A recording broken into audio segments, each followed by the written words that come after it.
So the Mavericks beat the Clippers in Dallas. DeAndre Jordan had 9 points, 11 rebounds against his almost team. Chandler Parsons had this to say on ESPN.com on DeAndre's return.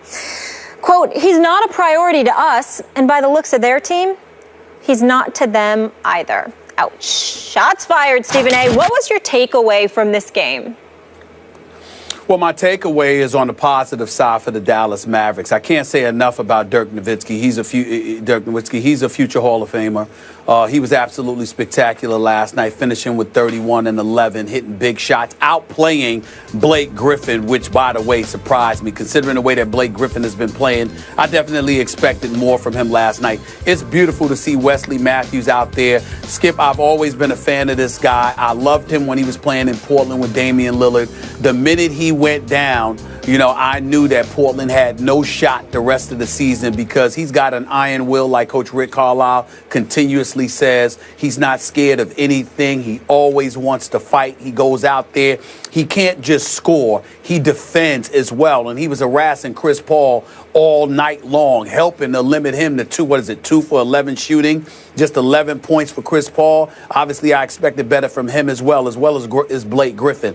DeAndre Jordan, when you look at the night that he had, it's not surprising. I mean, what did he have here? He had 9 points. He had 11 rebounds. I'm surprised he had just one block, but Dallas shoots a lot of perimeter shots. But once again, he only played 27 minutes or so. Why, Skip? Because they kept fouling him. And you go 3 for 9 from the free throw line. That's 33%, which is around what he shoots for the season because he came in the game shooting at 34%.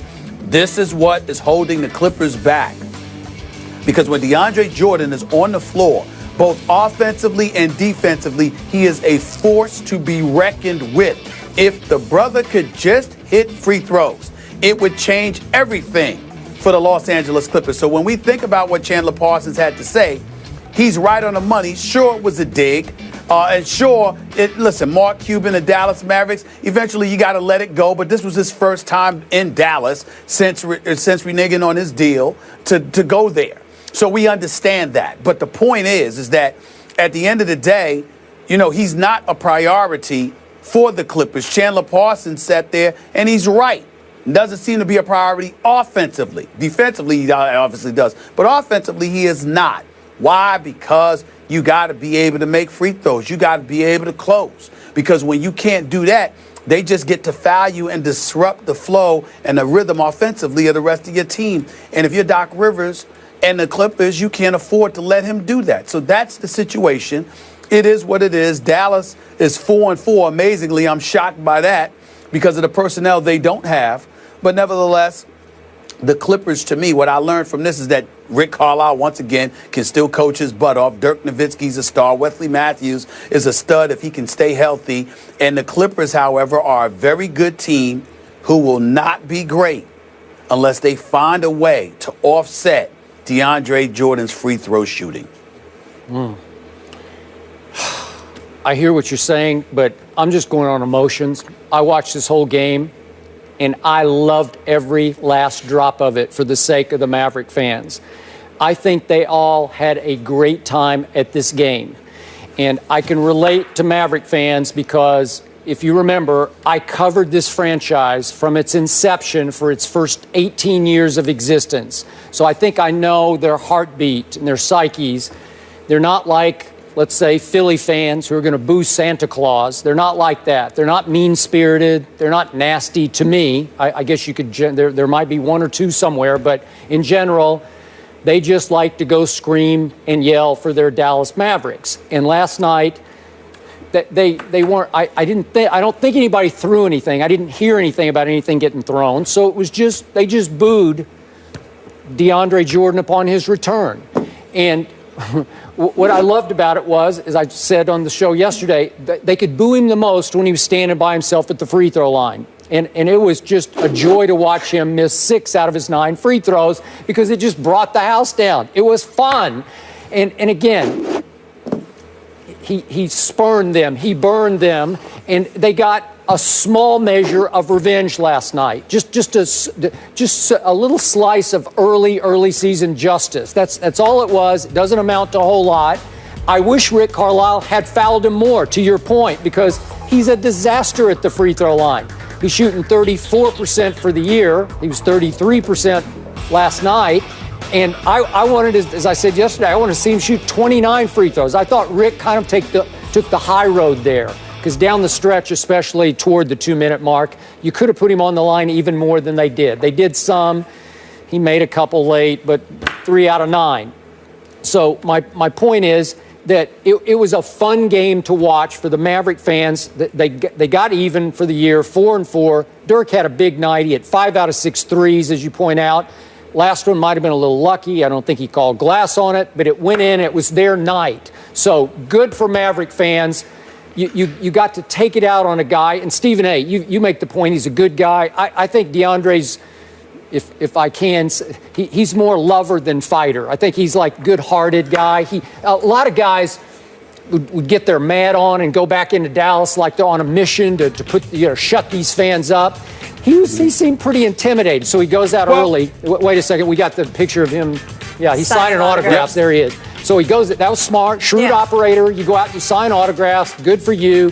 You butter him up a little bit, and then, he said he was prepared for the worst, and it wasn't all that bad. Because Maverick fans aren't all that bad. They're just going to boo you mostly when you touch the ball, which is rare, and especially when you're at the free throw line. And then to cap it off, the Chandler Parsons dig is subtle but brilliant to me. Not a priority to us, not a priority apparently to the Clippers, because he took only 5 shots, and I'm looking at the first 9 players who played for the Clippers, and of those 9, he took the fewest shots. Well, we know that. He's not going to be a priority, and Dallas, their whole pitch was, we're going to build around you. We're going to make you a star here.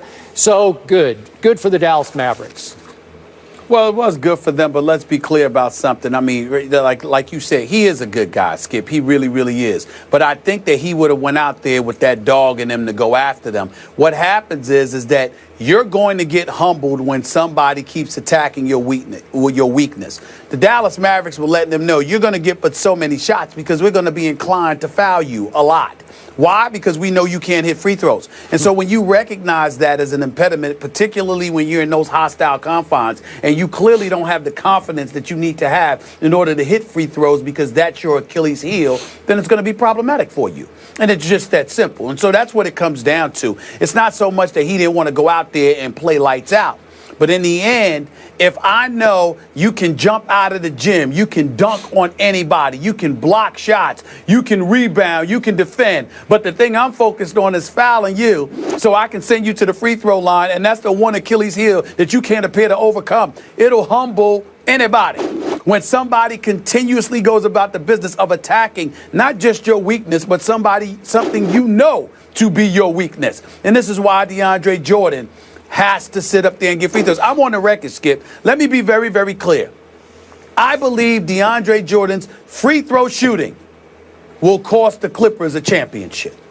I think that if a miracle happened and DeAndre Jordan could be left on the floor for 38 to 40 minutes a night, that DeAndre Jordan could hit 75 to 80% of his free throws, I believe the Clippers would win the championship. But he's not going to do that. And that's why they can't even come out of the West, because they got to play without him when it matters most, or depend on his free throw shooting because you're going to send him to the free throw line. And he just can't deliver in that regard. Everything else about him, I find to be great. Okay, well, time out. Are you saying that the Clippers should have left him in Dallas? Because that's what you're suggesting. No. No. I'm saying that you have to find a supplementary piece to put in when money time arrives and be okay without him. I think that it's not almost, but it's similar to what I say. You know, when we're talking about some of the greatest closers in history, guys that you have in the last 2 minutes, and you would say, well, not LeBron. And I tell you, yeah, but I want LeBron the other 46 minutes. Sure. You know, it's sort of akin to that. Okay, but they do DeAndre that. Jordan on my squad. They subbed for him last night late. But it's not good enough. No, I'm saying it's not good enough. Yeah. Whatever they do to sub for him, it's too much of a loss when he is off the floor because he's so formidable defensively. You just need him out there. He neutralizes a lot of things that other people want to do. There's no excuse in the world why the Clippers should be 5-3 right now. Yeah. They're too good for this. But when you can foul them, what do you want? Yeah, well, there's one coach who will put him on the line from start to finish, and that's Coach Popovich. Although I must tell you, the Clippers did beat my Spurs in 7 games, so they overcame that last year. But that was because of the greatness of Chris Paul and Blake Griffin. Yeah. All right. It was a lot of things, but I'll leave it at that. Okay, let's leave it there. In this next game, there will be serious booing when the New England Patriots head to New York. JPP says he will get to Tom Brady on Sunday, but did the pass rush